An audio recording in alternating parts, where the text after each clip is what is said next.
Hi, I'm Megan Turnock, and I'm a wildlife biologist for the Kalispell Natural Resources Department.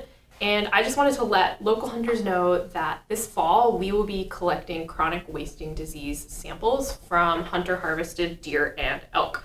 So chronic wasting disease is often shortened to just CWD, and it's a disease that affects members of the cervid family. So in our area, that's deer, elk, moose, and caribou can all get CWD.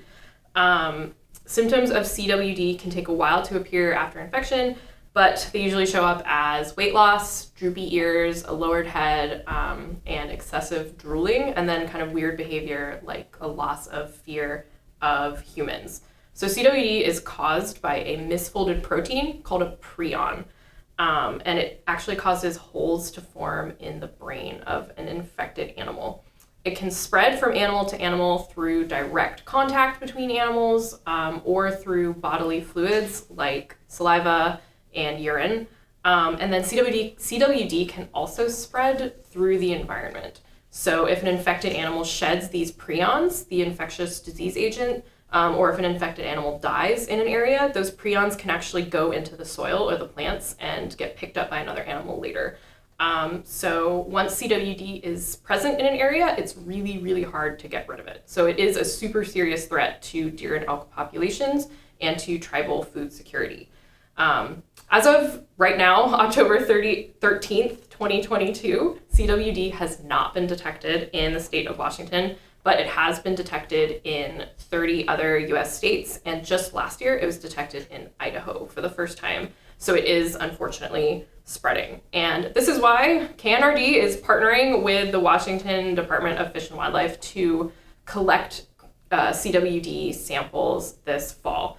So if you harvest a deer or an elk on Kalispell tribal property or anywhere in Region 1 of Washington, we're super interested in collecting a CWD sample from your animal. You can email cwd@knrd.org, or if you're driving by a check station on your way back from hunting, you can also get your animal sampled there. All we need is the head of the animal with a couple inches of the neck attached. The samples that we take are the lymph nodes from kind of up in the base of the head in the neck. And we'll also take a couple of teeth for aging the animal. It's super easy, it's super fast, and it's totally free to you. You do not have to pay anything to have this done.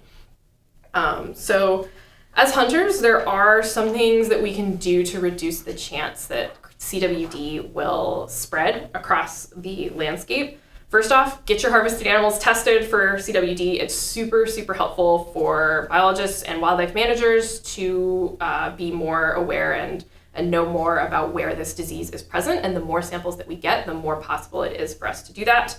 Second, don't feed or bait wildlife. Artificially congregating deer and elk at bait sites really increases the chance that CWD and other diseases will spread between these animals. And then third, try to avoid moving carcasses around on the landscape. So if you hunt outside of the state of Washington, all meat has to be completely deboned before bringing it back into the state. Antlers and skulls are an exception to this. So if you harvest like a nice buck in Idaho, you can bring that skull and rack back, but it has to have all the soft tissue completely removed before you bring it back into Washington. And then even if you are staying in the state of Washington, try to keep as much of an animal that you harvest in that area that you harvested it. So, leave any parts where you field dress the animal. And then if you do end up taking your whole animal home for processing, dispose of any carcass parts just in your household garbage, like double bag them and put them in your trash or take them straight to the dump. What we really want to avoid is, say you go out and harvest an animal like 50 miles away from where you live. You bring a whole animal back, you process it, and then you just drive down the road and like dump it in the woods. That kind of thing can definitely increase the chances that CWD makes these big jumps across the landscape, because remember, it can go into the environment even from dead animal carcasses if an animal is infected. So get your animals tested, don't move carcasses around on the landscape, and don't feed or bait deer or elk.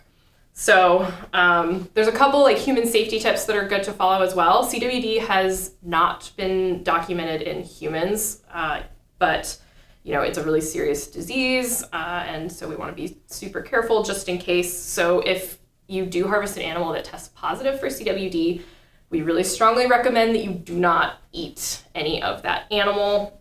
Wear gloves when you're field dressing an animal, just to avoid the contact between bodily fluids and your hands. Try to avoid cutting through bone as well, so especially the spinal cord where CWD prions can accumulate.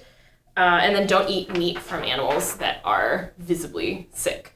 So CWD is a really serious threat, and we're very concerned about it, but don't let it ruin your hunt. It has not been detected in Washington yet, but the more samples that we get from hunter-harvested animals, the more we can learn about whether or not it's here, and be able to potentially detect it. So thanks for listening, and good luck out there this fall.